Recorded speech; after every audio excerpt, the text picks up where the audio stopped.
Ke tau lotu, e tua maafi koe mau, sa mai whakewani a Fiona. Mau whamoni tato e vevi ua tuku tua koe, o ke whakamaapu opu ai mea kotoa ke whiunga pia mai a Fiona. Talu e hinga lafa e ura ke mātu a, me tala noe ngoi tapu i te ni. E moe tau wheturi holo ai whafonga a Fiona tapu koe. Ke komi ha whainga maari e ma whaunga whainga fuata. E ala te mau mahino i ai whaunga whakalerei pa mo whakamoi ai a Fiona na mo mau whainga. E kai malawa he koe kau whakamau ki kunai ai whakatala noa o i whakatawa taina. E kai malawa he koe kau pēteri a ke e whasino mai ai ai whakakau kau o whakatawa taina e mo ui.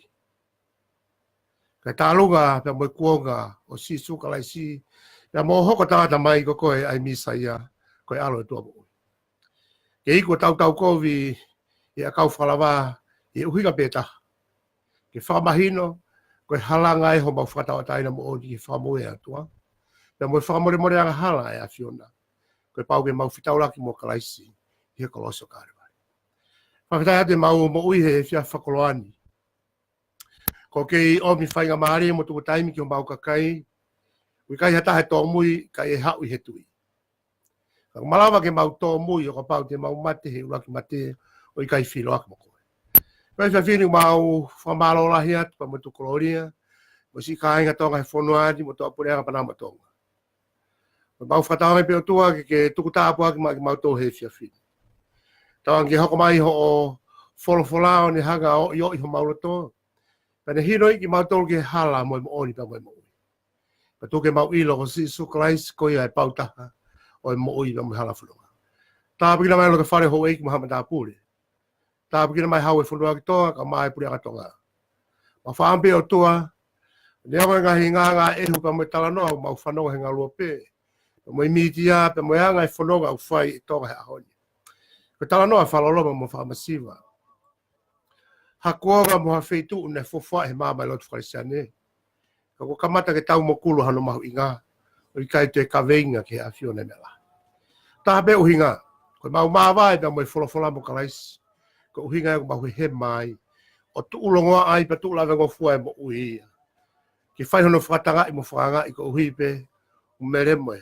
Tu unga kalais hi alota whare whanua. Whamiri pa mo i pure anga mo sias. Tā pingana mai o tua mau whalata whare ia hei whiawhini. Si whangalo ta whare o siasi pa mo lot wharesiane. Kau taki lot wharesiane ko tō pēo mau kaweinga ta tau ki ave kosperi ki mamani. Maoni whamaoni na sone wasi rehe tau e tā whitu pa ni māloro. Wikai maha moto e mea whai ka koe whaului lau maari. Kaweinga pia o haanu mai ki he mama koe ni. Ke kome whahinga na e more ke whakafoki ki he pure aga a Fiona. Tā pina mai singa he whafonga i whamini ko tō pēo nu sinani mo ate aloa. Mo feitu mo wala ma o hinga lua pe mo ea pe mo media ai fainga mari o kosperi he fiafi. Tawang polau mari ke fama ma ki mau tol pe mi ho folofola. Mo fata pui fata ki mau tol mo mau ui me koloani. Si so klaisi mo kosperi. Klaisi ko alo ko mau fama ui. Amen.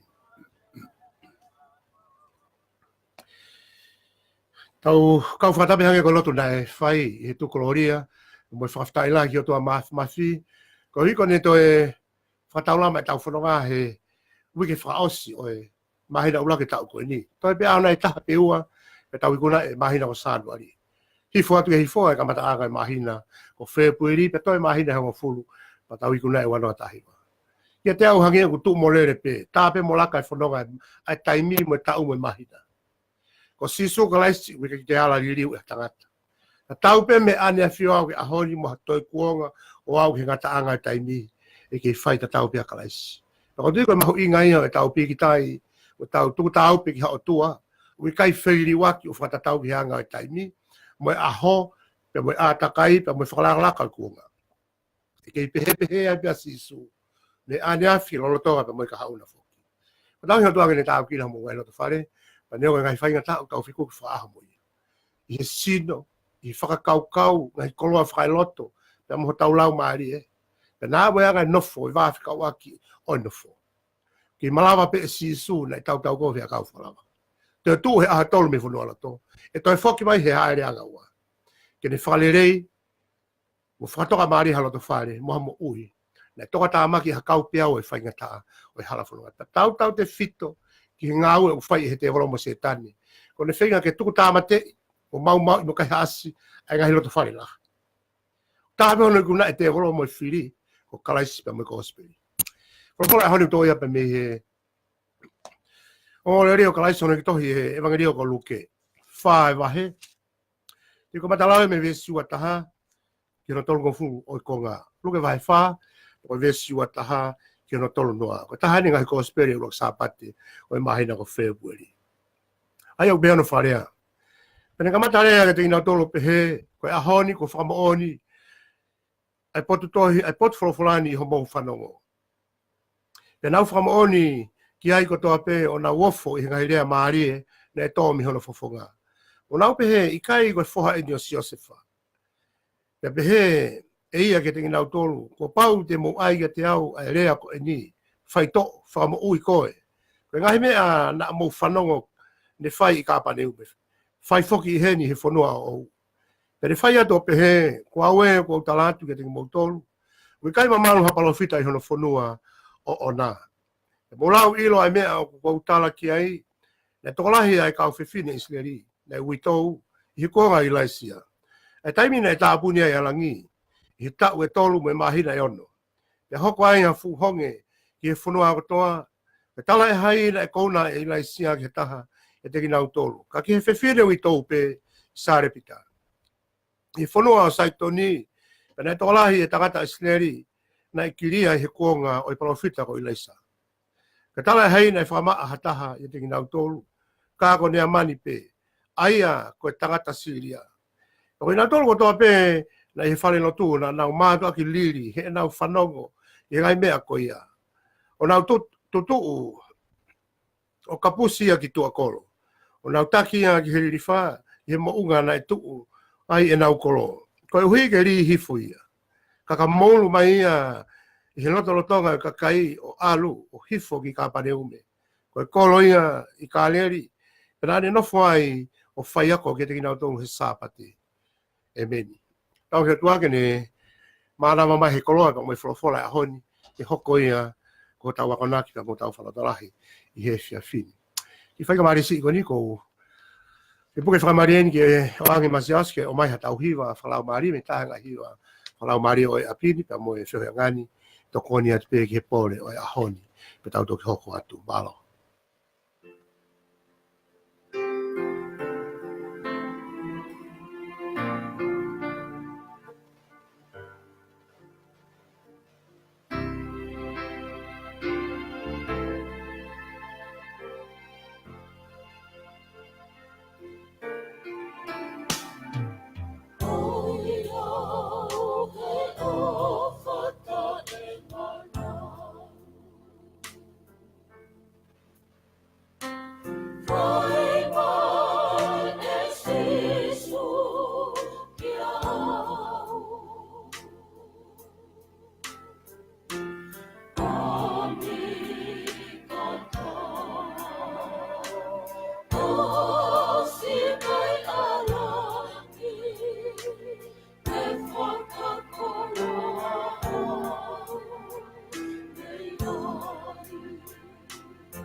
Tapi he a fio e toa mafi.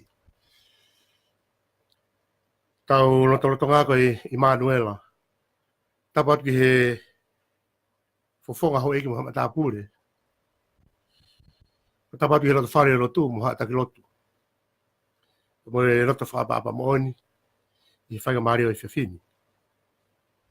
Tapat ki ngai loto whare whaamiri ko tapeo ke mea meai. Ana mo apina. Ngau e anga. Mea nere. Mo a whetu ke ala mao whaiga mario. Ki he wheho i angani. Ke puke whaiga mario ni pa mo e loto honga ia. Ke tari reiki mo tonu mo ngai whaamiri. I te tau o whewhenga whalau maria wiki, ai au iloa ko i vea kolosi, pa mi he potunga e wangirio. Ai sia sui sira ngai tonga nusila, a balum, i loto o kala nusila, he fia fin. Lau koe tau pakilahi tau whi awai me he kamata awai tau. Hangi nau lawi anai he tau lotu, toi pegi a si, pia tau ikunai. Ai ulak mahina he tau whakoloani, ka tau hifuantu ki he kamata anga o e mahina fo o, mahina ko whepueri. Tau ke i whanonga bene whai tau e whani. Mahuinga atu pe e whatalanoa ko ia, ono whinga ke ohi ki tau tō, ke awi ki tau tō, ke turiki o talanoa o whai tau e kolosi. I kai hafu whai ki he ke koe ka inga ofi pe whatalanoa, ko hika ka kaina e mahuinga ia he noho whai tau, a ka kai siu. Ngā unu whatape mo tohi tapu ke talanoa whai tau ngai nela. Ko tui koe ahoni kune, ako i tau tō he mahuinga o taimi. Ka nea wau whono no koe mo oni. Ka wikai ko uhinga mari ke le tau fitu e whainga mari o gospel ke mana wat ko mo lot fare kana ba mutu an. Ka venga e fefino to ia pe me he frofola nei lau gospel si su lai sono to e luke. E va rio ko luke fa va he su ataha ki no tolo ko flu ke fuatala no atu ha konga si ne o ulahi koloa o e pot frofolani. I ka venga o beno farea lea whakaofu. Ko lea whakaofu.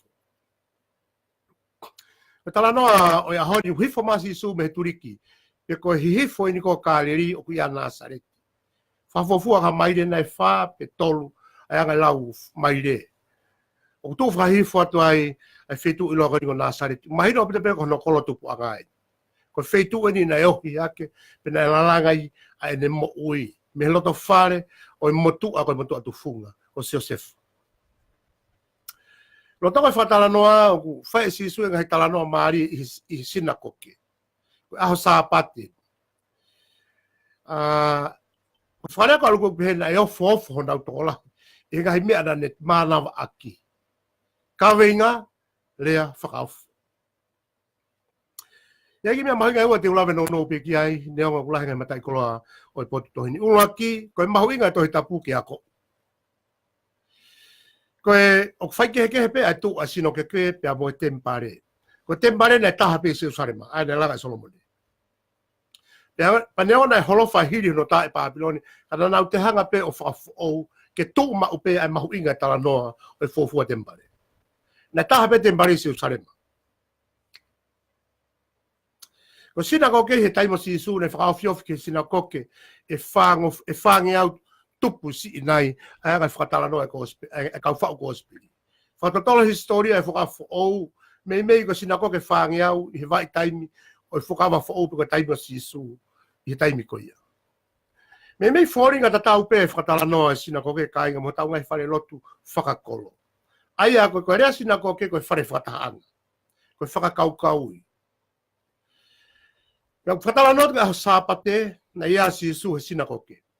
Na e pe whai ke he, o lao whakasiu ke tauhi e he sāpate o sinagoke pia mo tempare. Ko tempare na kai ngofua ke a koe tohi tapu ai mo malanga. Ko lotu pe mo hiva whawheta.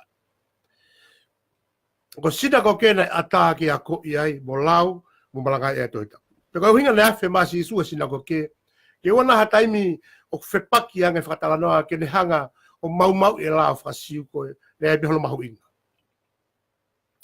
Peko lao koe o sinagoke ki hono malanga i pe whaia koe tohi tapu ne anga pe. Ne pau ke tu e tangata ko toa pe o ku ne lau e tohi tapu. Ae te ne hanga ko malanga i pe whaia koe tohi tapu o lau. Kono lau ne tu, ne pau ke tu e toko taha koe ki o lunga. Kono tofa hala pe kono vete koe po whora mono malanga i ne pau ke tangutu. Ko lao yo ko pau ki hoko sinagoke. Na kai ngofua ke te tu o lau, pe te toi malanga he taim te tau pe whaia ko i tu.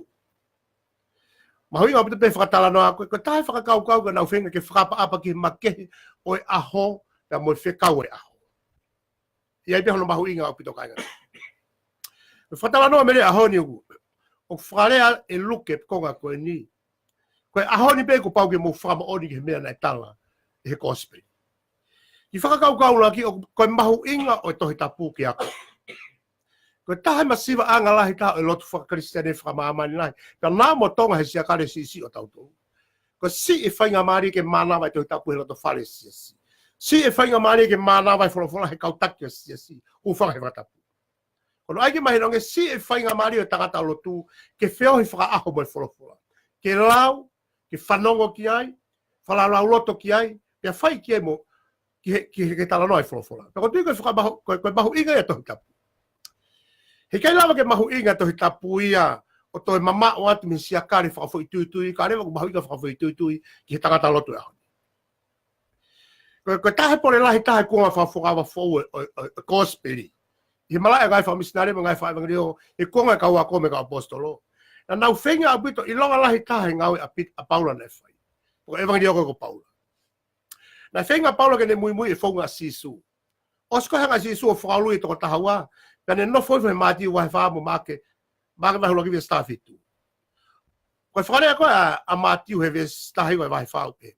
mo mo ya te au pa te wa ko ki mo tolu ke mo hoko ko mo tong tai takata ko konga la hita to ka si su ko feinga ke to tama I mo no a ko e tangata lotu mo tangata mui ki alupe a ho ko whaka utu ai makehe o ene mo ui whalotu.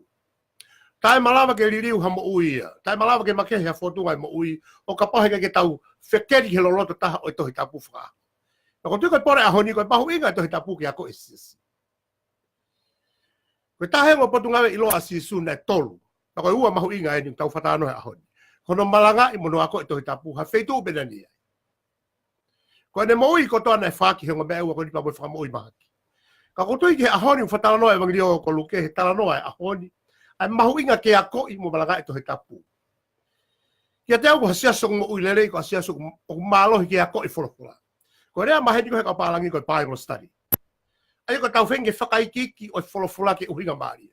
Mo malanga me ko konga lahi tau sio whalofua a tala noa whamalanga. Ui kai ha mea whihalaki he mo tamani ua. Ka uhange una ve te ka whakataha ke tala mahu inga o koloa a hoko ko spiritual flow. Ka toi a hori mahu inga o pito ki hasiasi mo kia te au. Ko hatoi whakaakea ke o hasiasi, family, mo I whakafutu. Pana mo I pureanga tonga he a hori mo toi pureanga. Ko pau ke tau pe ko toa ke hono ako I mo malanga e wholofula. Kai longa haka kai mo wheitu mo hasiasi ui kai mahu inga ke ako I mo malanga I lele e wholofula. Ka uhinga gulungia pe ai waka I siasi loto.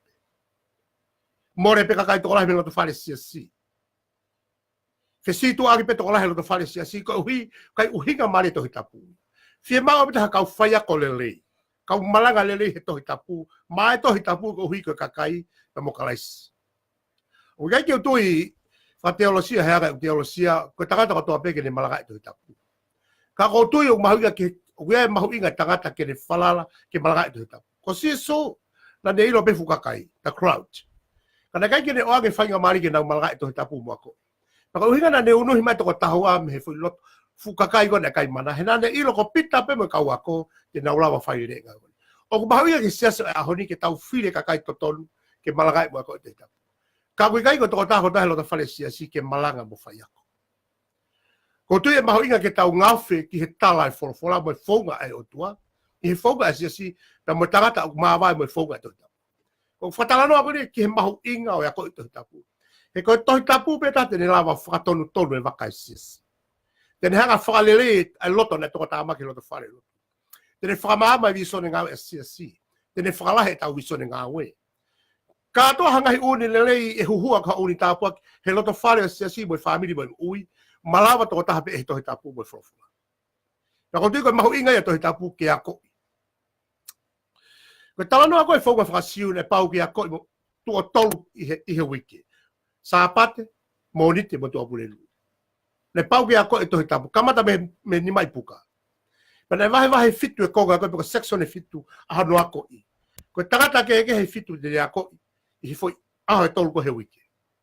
Ne pau ke whai pau ke siu ko toa I sina koke. Aho sāpate te nau a koi. Aho monite e a koi.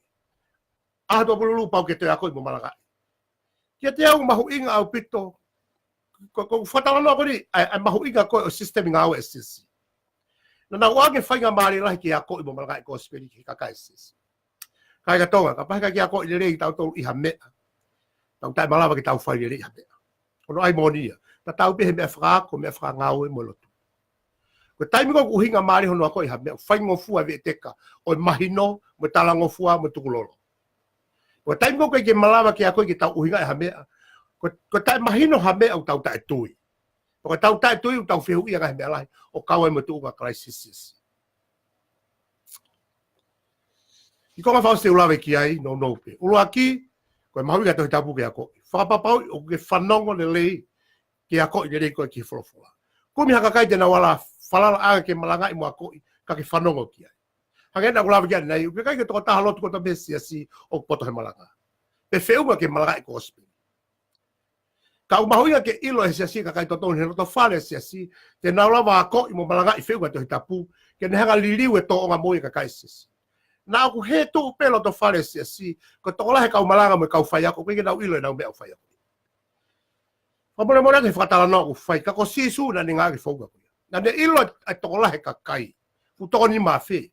Out of 5,000 na hanga unu hima to tahawa mi ai ko ka taman e faya ko malanga na ko tu ko fo sisu ko selective system ina ngawe aki pa mahoinga bito ke tau fili ka kai lei ke ne fai ngawe ko ya wi kai ko fa ka kwan tu hi fata pe sio la mo ke mama ka mahoinga ke tau ilo ka kai feunga ke ne mana wa ke me u fi mai tu aki fa ke ka kai lava ke nga une va ka si mo ia ka kai ha epoch fo o sia kare mo u fa la ko nga fasi kai be ngata pe mahoinga ko to tapu mo no malanga I ke tau mo u fa ho aki ka ko mahoinga ke tau ilo mo me ko ni ko vili taki mau pe ai te tai tui ke whakatanga I mo whanga ai mo oni. Ko ka maho inga kai ngato. Ko tala no ko ni taimi ko ne malanga sisu whakatala no ato sisu ko hi. Ne ko to la ka fefine aho ila sia. Ka ne kai ne ngau ko to ak tota hape ko fefine sari pita. Pa ne ko to la ka tangata isiri aho ko ya. Ka ko ne amani pena ne mana fabu. Ko fefine sari pita mo ne amani ko ngo sentai.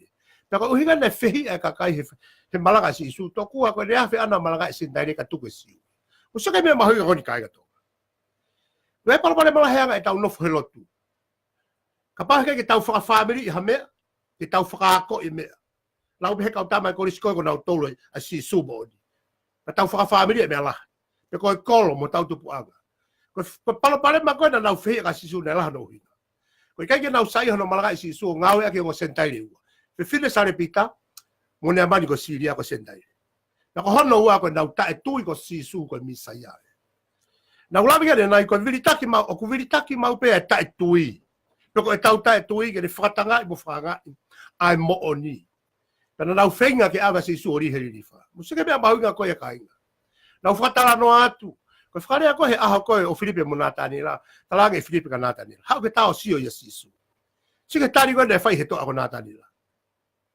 e aga fe ke ma o haleri mi Nazaret kainga o hoko ka me ko ni ko hiko vilitaki ma be tau ta tu ki fatanga e mo oni mo franga e mo oni o ne hanga holoke me ala hono o hoko me ko ni o tau ta fra papa I patau tu hifa mo e kai to o si o lalo ki ka kai e mo ko tu ko uta ni ko Nazaret mari e tau no fakatonga ko ka tama lo tonu ko fa ku e bi na urea no to ko tala no atko alu ki niu mo te mama ke kai mo tu pe mari agi hage ko hasio ka fo inoa ka tama no ko fa temla ka ko tu ma ho inga pito ki o na taimi wa ko I tau te tala no ani tari ko na tani la ya nga fefe ke ma hole mi Nazaret ko mo isio lalo mo sio ke na tu la ta tui o de nga holo ke ma ho inga takata o tau mana ko ma pe pato la lota ma pe sio lalo ki ha mo ui ko pore fia fin ona taimi ke sio lalo ki ha takata hala fo ta tau pe ko koloa pe ko masiva o ki kai fua tau e tau frafia ngai ki he tu nga takata mo ke mama o fua tau e frafia ngai takata lo tuia ki a sisu ka mo folofola ko ya ngai na tu le fatala no ko o hi ka tau mahu inga mari e pa fai tau e takata ko toa ke te tau ko noa o e fili manako ke tau hi ke takata ka holo ke takata e nga fefe ke ma hore mi Nazaret ki mo tu ai ko fo ha mo tu atu fu mo se ke fa ko nga pe la frasiu kai ha tu fuga ko pa ko ke pe ha ko tu fuga palo fita ha ko I palo fita ho ka si su ko ko fo ha tu fuga ko ko palo fita mama he siu ki ai ya I pe ta nga tu fa holo fe mau ki holofki kai lava ke ai mo oni kai ga to pero tu ko pore ko ni ko tala no bele ho ni ho ko ta ta tui ke de fra fe atu ngia e mo oni o de fra fe paki e mo ni tolum ne franga e mo ni e kai ko ya pe ka fehi ane kina ia e to la ai mo ni o se ke fa ofa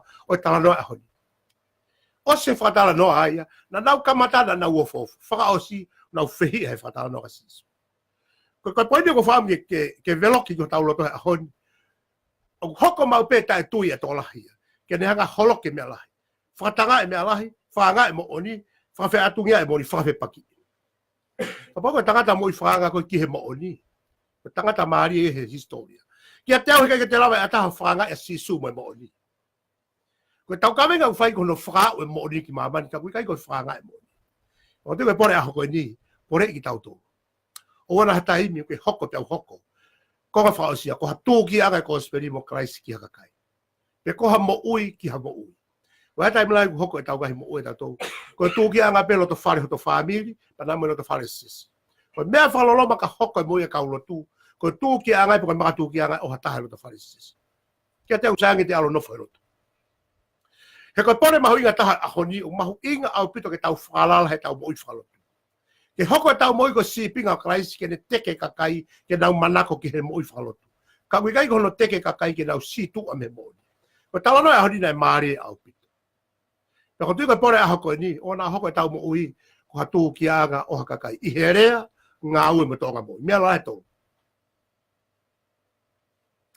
whamapapa ki tala noe whiwhini, ko tui whakakarisiane ko mea i ko pau i whakatanga i kai. Pea aku kei holoi tōunga mai. Whatonga e maoni ko ia. Ko tui whakakarisiane ko mea ko pau i whakatanga i. Pea aku kei whai o au mai ki ahoni. Koe honi ko mnowho lau hifo ki tala noa. O i wike ko o sina, tā mate hata o watahe ka karisiane i spite. E tui whakamoslim. Whana i ko toina tō huwhakai whakatapu. Ko e uhipe, ko nau tau kawe i ai mooni. Tau whawhetai ki hakakai neongo koe tala noa whaingata ke wholo he toko lahi pa tau ke whito ke ngai whaamini koe. Ka koe mosio ke mea koko. Wawe ko whakataka e moni o tāmate e kakai unau mātia ke e moni. Koe pore a honi o na tau hoko ko hakakai. U tū la mea ngofua pia tū ki ai ko osperi mo kalaisi. Iha wheitu mo siasi ya mo he kuanga. Kawe ngā rea whakaufu koe rea umongo. Taha pia tala noa rea whakaufu koe wholofora e utua. Tala noa sa me tahi wa ko lawa si homa o kune hanga whakapoto e loto fie vare. Ka inga. Ko wholawhola beta hune hanga whakapoto e a tala noa ko masiwa he kuonga koe. Ka kua mea he pure anga e o tonga mo whanua o moweweu ko mea peta hane lawa whakafoki ki tau tolu ko tohi tapu. Ka pahe kai ke whoke kau take whanua mo siasi mo whamiri ki he o tua mo wholawhola. Na kono nānu ngā pe onai. E toi whakaawhangi a tau e ni maka hoko. Ka kuiaha tau whainga maari e ke hanga e si su o whakaki ake o tau whanua i he whamiri lotu mai pure anga. Tahape, pau ke tau whoki e wholawhola. Kawenga, rea whakawhu ke tau lotu. Mau whamarate o tua i ho mai hakolore lei. O mautui koe wholawhola ko i e mālawa mo ui, i hatoi kuonga mo hatou tangata. Mau whatawangi pete mau pore taki mo mau kakai, tau te whito ke siasi, ke a koe marohi mo maragai ko osperi, ke mo ui e tau tangata i a kalaisi. Tāpaka mai koloani maha whakawhamine he whiawhi. Whatawaka pia tua ke mānawa mai, ke hanga tataki ki mau ke mau ilo mo oni. O anai hataimi, mau whakasisi e mau inga toi tapu ke a koe mo maragai, iha wheitu o au ke sisi. Ore e kau taki lotu whakarisiani o tonga, iha wheitu pe mo mamani. Tu ke mau whakasisi e kahi pokalama ki he, kai whakalahe a koe toi tapu, mo no maragai e sisi. Mau whamalot e ki ho toi pore i ki mau tō. E wana hoko e mau ta e tui, ke ne whakatanga ia e mo oni, mo whawhe atu ia i koe sisi. Uni a koe ki mato he ahoni, e wana mau hoko ko hatu ki anga o hakaka. Mau whanonga he galua pehono tāmate e toko lahi. O tau misinare, au ngai whaimangiri o, nihi nau māteke e kosperi, i spito ko toko wata. Nea koe tala noa whalolomu. A koe iku anga e kau mati whamaata he kosperi. Whamalau he mau kolore ri. Wata apuia te kakai mo ki mau tongi, pai hau whakalangi i mo whakadikiri. Kore ko tera hini ane Christ ko ala, tāko mau whakamu ui. Amen. Pamalau te mo mea mai he whiko hiko tau kono kalau mai de kono si. Pamalau te mo mea mai he sāpate, o hiko whaifkau, sori karikare, te whawhikau tongi ka sāpate hano whaere kau kono mai de kono si. Pamalau te mo tokori mai kono se atu e tau kono kalau. Kore whamore more kainga tonga, te tokori mai kono se atu e hangai te esi mo whitu, e ala au ngā te kia kono. Tau tuigo. Ngau tau whaiu tau taha ko hui ko kosi. O whalatu mo ngai whawhanga mo ngai whabi, na koe tara munu. Tau nge mo maa hei whia whiri, mo mea, mo whaiki. We are tu, o whaiki he tohi tapo,